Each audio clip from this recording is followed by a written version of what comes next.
Assalamualaikum warahmatullahi wabarakatuh. A'udzu billahi minasyaitonir rajim. Bismillahirrahmanirrahim. Alhamdulillahi rabbil alamin. Wassalatu wassalamu ala asyrafil anbiya'i wal mursalin wa ala alihi wa sahbihi ajma'in. Rabbi shrah li sadri wa yassir li amri wahlul 'uqdatam min lisani yafqahu qawli. Subhanaka la ilma lana illa ma 'allamtana innaka antal alimul hakim. Wa la haula wa la quwwata illa billahil 'aliyyil 'azim. Qala Allah subhanahu wa ta'ala wa laqad ba'athna fi kulli ummatin rasula an ya'budullaha wajtanibut taghut. Allah berfirman, dan sesungguhnya kami telah utuskan bagi setiap umat itu Rasul, masing-masing membawa seruan, abdikanlah diri kepada Allah dan jauhkanlah diri dari taghut. Shadaqallahul azim. Baik. Pertama sekali, alhamdulillah, kita rafa'kan kesyukuran. Kita sambung sesi tadabbur suratul Kahfi. Hari ini kita masuk dalam bahagian kisah Nabi Musa alaihissalatu wassalam bertemu dengan Nabi Khadir. Bermula dari ayat 60, Allah berfirman, wa idh qala Musa li fatah la abrahu hatta ablugha majma'al bahrain aw amdiya huquba. Allah berfirman, dan ingatlah peristiwa tatkala Nabi Musa berkata kepada budaknya, aku tidak akan berhenti berjalan sehingga aku sampai di tempat pertemuan dua laut itu, dan aku berjalan terus bertahun-tahun. Baik. Sebagaimana yang telah kita faham, Suratul Kahfi ini Allah bekalkan kepada kita dengan tema fitnah akhir zaman. Fitnah di ambang berlakunya kiamat. Setiap kisah-kisah besar yang Allah rakamkan di dalam Suratul Kahfi menggambarkan tribulasi ataupun situasi ataupun persediaan yang perlu dipersiapkan oleh kita orang-orang beriman. Antara fitnah di ambang berlakunya kiamat adalah fitnah kejahilan. Fitnah kejahilan. Fitnah bagaimana sesiapa yang mahu naik menjadi pemimpin maka perlu jadi bodoh, diangkat oleh masyarakat yang serba jahil, maka lahirlah pemimpin-pemimpin yang bodoh. Ru'usan juhala, antaranya dalam hadis akan munculnya pemuka-pemuka yang jahil, yang terlalu jahil. Begitu juga Nabi mengingatkan akan Allah matikan orang-orang yang berilmu. Innallaha la yaqbidul ilma intiza'an walakin yaqbidul ilma biqabdil ulama. Allah tidak akan tarik ilmu dengan sekali rentak, melainkan Allah akan tarik ilmu dengan ditariknya nyawa para ilmuwan, para ulama. Begitu juga fenomena di ambang berlakunya kiamat adalah fenomena masing-masing mahu mengulas semua perkara walaupun dalam keadaan tidak ada ilmu. Nabi katakan wayang tipu fiha ruwaibidah. Ketika itu golongan ruwaibidah berkomentar, berbeza antara orang berilmu dan orang jahil. Orang jahil apabila dia berkata semata-mata kerana dia ingin berkata. Tetapi orang yang berilmu apabila dia berkata kerana dia tahu saat itu memang dia perlu berkata.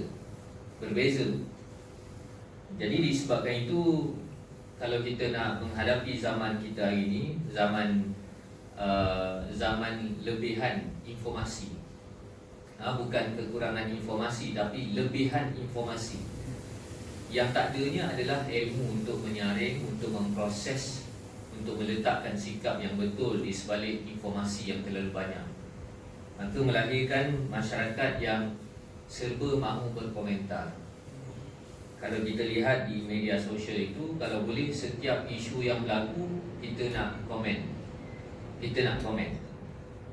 dan kadang-kadang kita dengar orang sebut, saya ni tak tahu sangat benda ni, tapi saya nak bagi pandangan juga. Ini kata-kata yang menelanjangkan kebodohan dia, sebab dia dah mengaku dia tak tahu, tapi dia nak komen juga. Jadi boleh kita katakan daripada rumusan hadis-hadis Nabi tadi, bahawasanya fitnah diambang berlakunya kiamat adalah fitnah kejahilan. Jadi padanlah dalam suratul Kahfi, dalam 4 kisah yang besar Allah rakamkan dalam suratul Kahfi. Salah satu kisahnya adalah kisah pengembaraan ilmu. Kisah pengembaraan ilmu. Kerana diambang berlakunya kiamat, berlakunya fitnah terhadap ilmu. Dalam erti kata yang lain, kejahilan. Dan kejahilan bukan muncul dalam keadaan masing-masing bodoh, tak sekolah. Tidak, sekolah, kelihatan ada pendidikan, masuk universiti.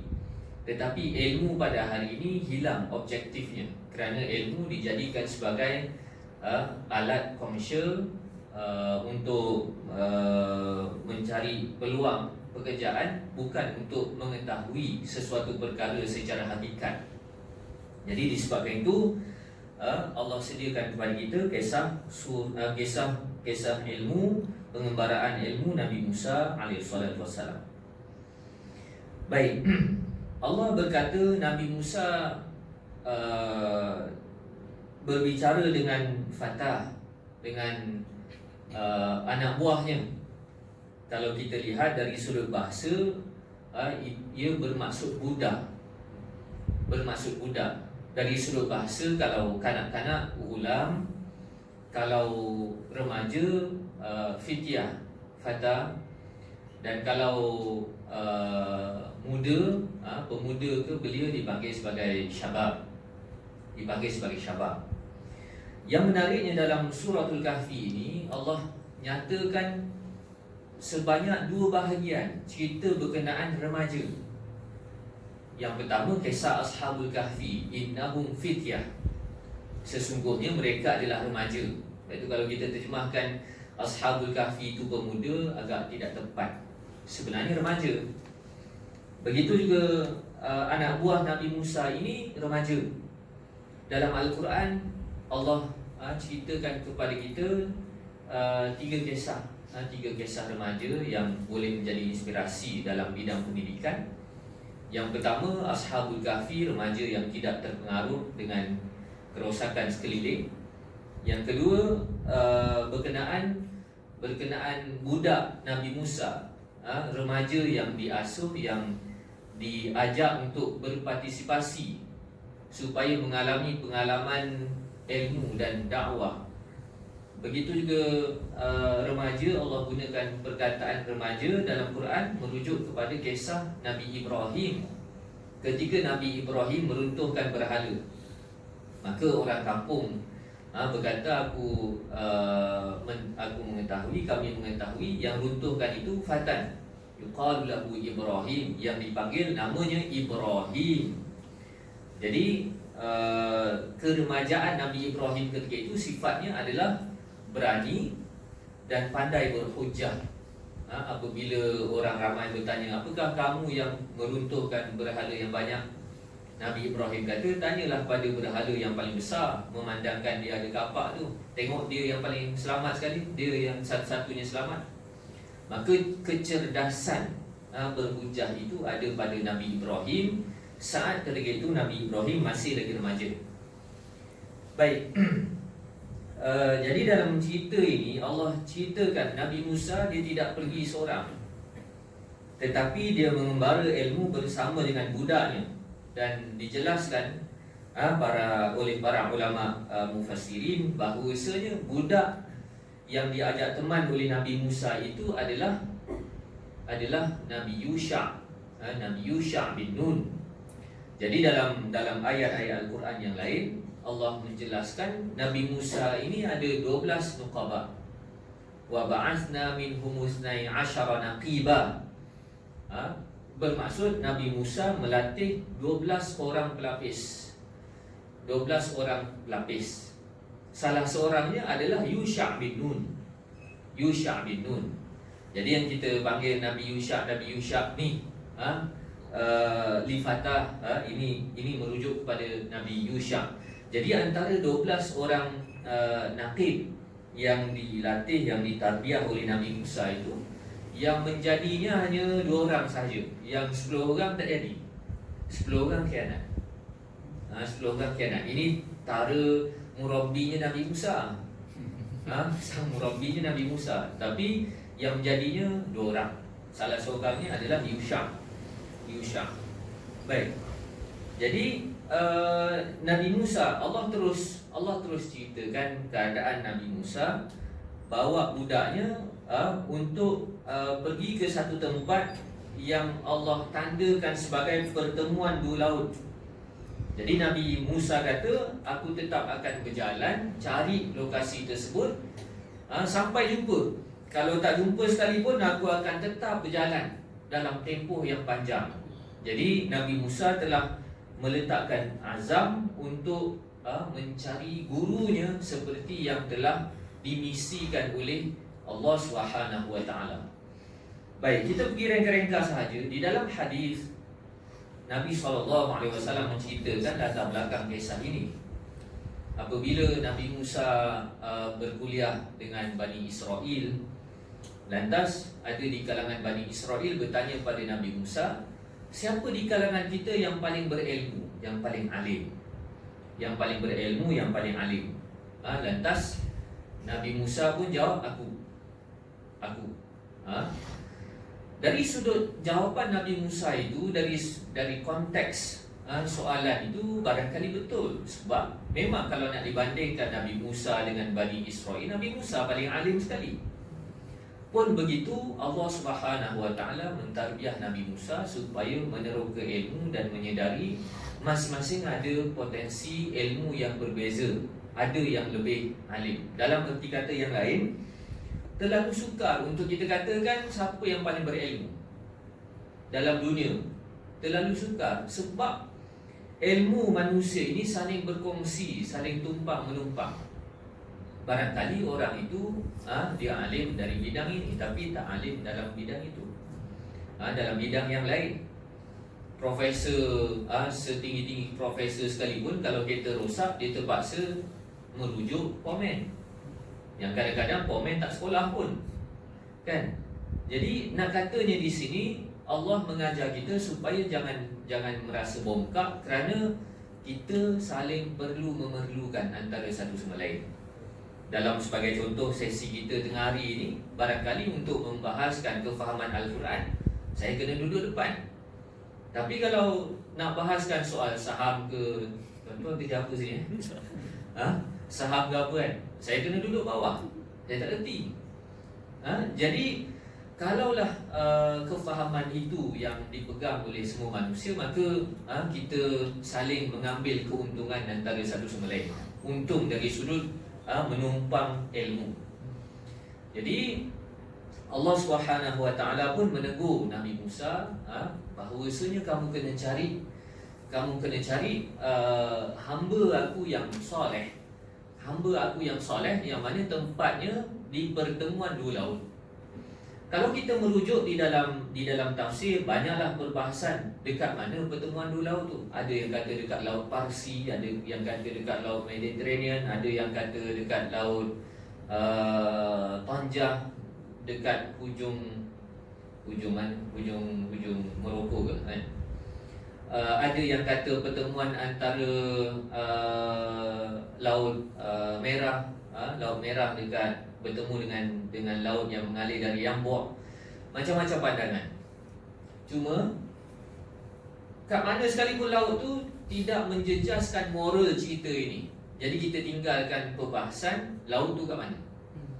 Andai kata kalau laut tu dekat Laut Cina Selatan sekalipun, tak menjejaskan pengajaran di sebalik cerita ini. Dan ini manhaj yang selamat untuk kita mengambil pengajaran tadabbur dari Al-Quran. Kan dulu saya pernah ceritakan, kadang-kadang orang lagi fokus cerita berkenaan Ashabul Kahfi. Dan moral cerita Ashabul Kahfi itu adalah jangan terpengaruh, pandai pilih kawan, jangan terikut-ikut dengan masyarakat yang rosak, pandai jaga diri. Itu moralnya. Tapi bila kadang-kadang orang cerita Ashabul Kahfi ni, orang bincang gua tu kat mana. Yang lagi hanyut bincang apa? Bincang bulu anjing Ashabul Kahfi tu warna apa? Nama anjing tu apa? Padahal anjing tu, hatta kalau anjing tu tak ada bulu, tak menjejaskan kisah pengajaran di sebalik kisah Ashabul Kahfi. Jadi kita tinggalkan perbahasan-perbahasan seperti itu kerana kita mahu objektif dalam tadabbur Al-Quran, memahami cerita Al-Quran. Baik. Falamma balagha majma'a bainihima nasiya hutahuma fattakhadha sabilahu fil bahri saraba. Allah katakan, maka apabila mereka berdua sampai ke tempat pertemuan dua laut itu, mereka terlupa akan hal ikan mereka. Lalu ikan itu menggelongsor menempuh jalannya di laut yang merupakan lorong di bawah tanah. Jadi kalau kita lihat di dalam tafsir bagaimana Nabi Musa berjalan dengan Yusha. Ketika itu Yusha belum dilantik sebagai Nabi lagi. Dia mutarabbi, dia orang yang sedang ditarbiyah, budak yang sedang ditarbiyah oleh Nabi Musa. Lantas antara tanda yang diingatkan adalah kalau kita kena bawa ikan, kena bawa ikan kering sebagai bekalan. Dan kalaulah ikan itu melompat balik ke laut, itulah tempat kita akan bertemu dengan sang guru. Kita akan bertemu dengan Nabi Khadir. Jadi oleh kerana perjalanan yang terlalu jauh, bila jalan-jalan, si Yusha ni terlupa nak bagi tahu kepada Nabi Musa bahawasanya ikan kita dah melompat. Falamma jawaza qala li fatah atina ghada'ana laqad laqina min safarina hadha nasaba. Bila dah letih berjalan, dan kita boleh fahamlah Nabi Musa ni seorang Nabi yang gagah. Dia berjalan, tak letih-letih, sampailah dah jauh sangat, letih juga. Dah melalui satu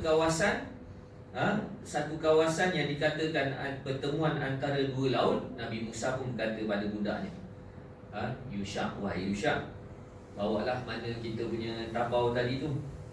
Kan kita dah jalan jauh sangat. Maka waktu itulah Nabi Yusha kata, alamak, lupa nak bagi tahu. Lupa nak bagi tahu bahawasanya ikan yang kita bawa bekal tu dia dah melompat dekat laut. Wallahu alam apa yang menyebabkan Nabi Yusha, sedangkan perkara ataupun cerita situasi ikan bekal tu boleh hidup melompat balik, itu satu luar biasa. Tapi Nabi Yusha lupa. Nabi Yusha lupa nak laporkan kepada Nabi Musa. Qala ara'aita id awayna ila sakhrah fa inni nasitul huta wa ma ansaniyahu illa syaitan an adhkurah. Maka berkatalah Yusha, tahukah apa yang telah terjadi ketika kita berehat di batu besar? Waktu berehat itu sebenarnya aku lupakan hal ikan tersebut. Tiadalah yang menyebabkan aku lupa daripada menyebutkan halnya kepada engkau melainkan syaitan. Jadi di sini Nabi Yusha memperlihatkan sikap yang sederhana. Bagaimana?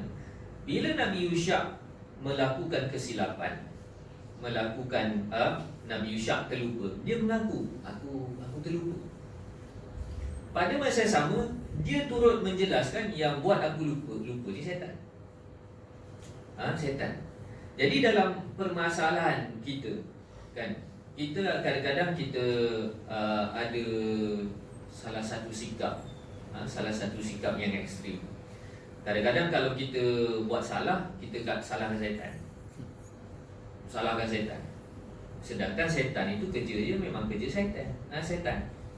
Ada satu lagi pula sikap, dia tak salahkan setan, dia tak salahkan musuh, tapi dia suka salahkan diri sendiri saja. Adapun sikap Nabi Yusha ini, dia salahkan dulu. Salahkan setan sebab setan yang lupakan dia, dan salahkan dia sebab tak beringat. Begitu juga kelalaian yang kita alami pada hari ini. Ada kelemahan kita dan ada jahatnya setan, ada jahatnya musuh. Kadang-kadang bila kita bincangkan berkaitan dengan perancangan musuh, konspirasi musuh, berjayanya perancangan jahat musuh itu memang kerja musuh. Kerja orang yang memusuhi Islam memang kerjanya nak rosakkan Islam. Tapi salah kita pun ada juga. Salah kita dari sudut lalai, dari sudut hanyutnya, jahilnya, naif, menyebabkan kita pun menjayakan perancangan musuh. Jadi dua-dua ini perlu ada. Baik, ikan itu telah menggelongso, masuk balik ke dalam laut dalam keadaan yang cukup menakjubkan. Sebab itu ada cerita Israiliyat, ikan sebelah tu ikan Nabi Musa. Kan ada kata ikan Nabi Musa, ikan sebelah kan. Israiliyat tu pula ada dua pandangan. Satu, ikan sebelah tu ikan yang terbelah waktu laut terbelah, mukjizat Nabi Musa. Ada pula yang mengaitkan cerita ini, kan? Wallahu a'lam, kan? Benda-benda tu Israiliyat sukalah cerita benda-benda tu. Jadi sikap kita terhadap cerita Israiliyat ni, ada benda yang kita boleh terima kalau bertepatan dengan dalil Quran hadis. Ada benda yang kita kena tolak kalau bercanggah dengan Quran hadis. Dan ada benda yang kita percaya sangat pun tak payah, nak tolak sangat pun tak payah, free. Kan kita free ya, KIB gitu je. Cerita yang tak bercanggah, dan selalunya cerita-cerita ni cerita-cerita yang lekeh, cerita-cerita picisan. Qala zalika ma kunna nabghi fartadda ala atharihim qasasa. Maka Nabi Musa pun katalah, itulah yang kita carikan selama ini. Itu kita punya misi, nak sampai ke satu tempat yang berlakunya keajaiban. Tempat itu pertemuan kedua laut, dan makanan yang kita bawa, ikan yang kita bawa hidup kembali, menggelongso masuk ke dalam laut. Itu tempat, maksudnya kita dah sampai tempat. Maka Nabi Musa dan Yusha pun patah balik semula dan ikut balik jalan yang dia telah lalui. Jadi di sini kita tidak bertemu dengan sikap Nabi Musa. Nabi Musa tak marah. Nabi Musa tak marah Nabi Yusha. Sebab apa? Nabi Musa faham, dah lupa tu lupa lah, nak macam mana? Lupa ke tak sengaja ke, dah nak macam mana? Lainlah kalau sengaja. Jadi Nabi Musa tak marah, sebaliknya jom kita patah balik tengok keadaan tempat yang dikhabarkan akan kita bertemu dengan guru yang kita nak tumpang ilmu. Fawajada 'abdan min ibadina, dan maka keduanya pun bila patah balik, mereka bertemu dengan seorang hamba Allah di kalangan hamba-hamba kami, yang kami kurniakan kepadanya rahmat, dan kami kurniakan kepadanya ilmu dari sisi kami.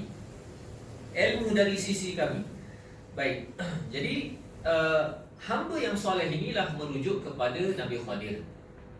Dan di sini juga ada perbahasan di kalangan para ulama, apakah Khadir ini nabi ataupun wali ataupun orang soleh biasa? Jadi ada juga pandangan yang mengatakan Khadir ini bukan nabi, tapi dia hamba Allah yang soleh, yang bertaraf wali. Ada yang kata begitu.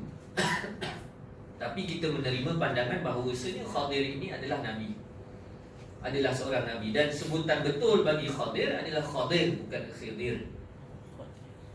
Kalau orang Melayu sebut Khidir, tapi dia ambil sebenarnya Khadir, ambil daripada perkataan khadra, iaitu hijau. Barangkali kalau kita terjemahkan Nabi Khadir ni si hijau ke, sang hijau ke, si hijau lah. Sebab apa? Ada juga perbahasan berkaitan dengan Khadir ini. Kenapa dipanggil sebagai Khadir? Antaranya kerana berkat Nabi Khadir ini, mana-mana tempat yang dia duduk, maka tempat yang dia duduk itu akan ditumbuhi tumbuhan yang hijau. Wallahu a'lam. Tapi sebutan betulnya Khadir. Baik. Jadi Allah katakan abdan min ibadina. Dan kita perlu faham di dalam Al-Quran, bila Allah sebutkan abdun, merujuk kepada orang soleh yang wajar dijadikan contoh. Abdun terjemahannya hamba. Terjemahannya hamba. Sebagai contoh dalam suratul Isra, subhanalladzi asra bi 'abdihi. Allah telah menggerakkan hamba-Nya, Maha Suci Allah yang telah menggerakkan hamba-Nya, merujuk kepada Nabi. Alhamdulillahilladzi anzala ala 'abdihi. Segala puji bagi Allah yang telah menurunkan kepada hamba-Nya, merujuk kepada Nabi juga. Jadi bila Allah gunakan perkataan hamba secara singular di dalam Al-Quran, itu merupakan sebuah pengiktirafan dan pujian bahawasanya orang ini memang sifat kehambaannya sangat cemerlang.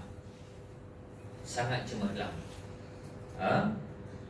Jadi ini yang dijelaskan oleh Al-Quran, yang kami datangkan kepadanya rahmat, yang kami datangkan kepadanya rahmat dari sisi kami, dan kami ilmukan kepadanya ilmu dari kami, ilmu yang maksudnya ilmu yang istimewa. Min ladunna. Ini yang orang sebutkan ilmu laduni ni kan, min ladunna, ilmu laduni.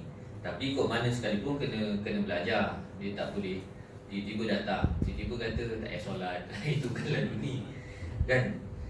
Dan bila kita lihat di dalam ayat Al-Quran, dalam ayat surah Al-Kahfi sebelum ini, antara doa Ashabul Kahfi, mereka doakan apa? Mereka doakan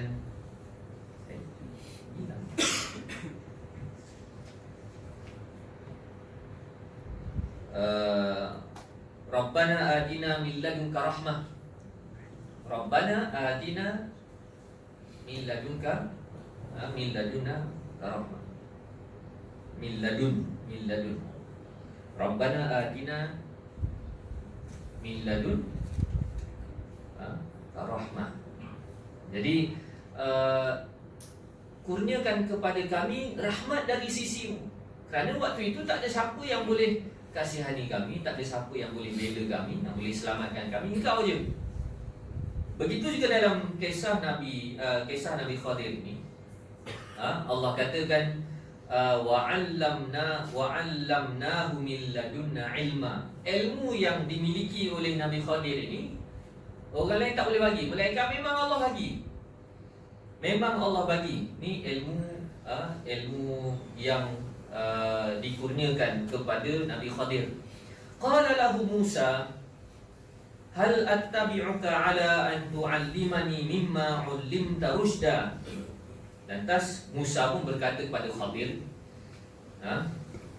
jadi ada hikmah juga kenapa dalam surah Al-Kahfi ini Allah tak sebut nama Khadir.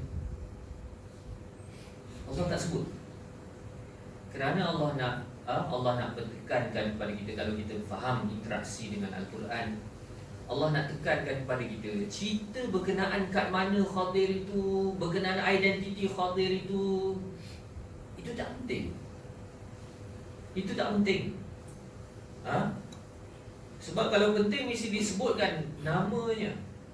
Mesti disebutkan namanya. Jadi kadang-kadang kita berdepan dengan orang yang berpegang dengan kefahaman Khadir ini memiliki ilmu yang luar biasa, sehingga pada hari ini kita perlukan Khadir. Dan ada juga yang berpandangan Nabi Khadir tidak mati lagi sampai hari ini. Jadi perbahasan-perbahasan yang berlarutan seperti itu kita perlu elakkan. Begitu juga ada golongan yang suka membanding-bandingkan peranan antara Nabi Musa dan Nabi Khadir. Ini pun tak betul. Ini pun tak betul. Sebab di zaman dahulu dalam satu-satu masa memang biasa sahaja ada ramai Nabi. Ada ramai Nabi dan setiap Nabi itu ada zon-zon dia. Sebagai contoh, Nabi Musa dia jaga Bani Israel, dan Nabi Khadir pula dia jaga bahagian lain. Ada yang mengatakan dia jaga bahagian Turki. Dan ada juga yang mengatakan Nabi Khadir ni dia jaga ilmu hakikat, makrifat, sementara Nabi Musa dia jaga ilmu syariat. Tak betul juga. Tak betul juga, sebab di pengakhiran cerita kita akan dapati Nabi Musa pun bersetuju dengan Nabi Khadir di atas tindakan-tindakan Nabi Khadir itu yang jelas justifikasinya. Baik. Jadi Nabi Musa pun kata kalau kita lihat di dalam hadis, Nabi ceritakan Nabi Musa jumpa Nabi Khadir. Nabi Khadir tengah duduk rehat-rehat. Nabi Musa pun bagi salam, Assalamualaikum, aku Musa bin Imran. Aku Musa bin Imran. Jadi ini etika dan adab juga. Kalau kita nak memohon ilmu daripada orang lain, terlebih dahulu kita kena perkenalkan diri kita dulu. Kan? Kadang-kadang ada orang mesej tanya soalan ke apa kan, salam terus bagi tanya soalan. Kena bagi tahu nama dulu.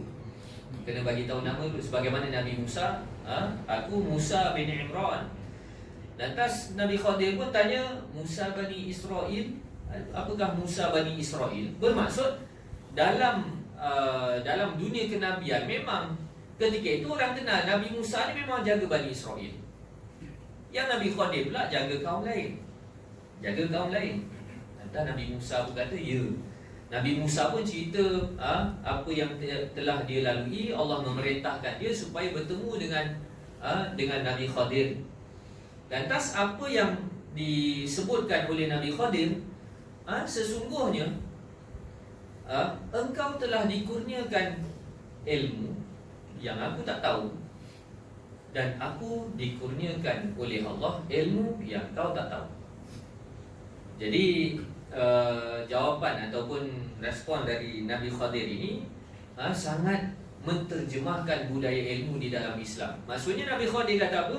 Kau ada ilmu, kau memang ada ilmu. Kau bukan orang jahil, kau bukan orang bodoh. Kau ada ilmu. Dan ilmu tu barangkali aku tak tahu. Aku pula ada ilmu, yang mana ilmu tu barangkali kau pula tak tahu. Jadi maksudnya apa? Kau ada ilmu, aku ada ilmu, kita kena kongsi ilmu.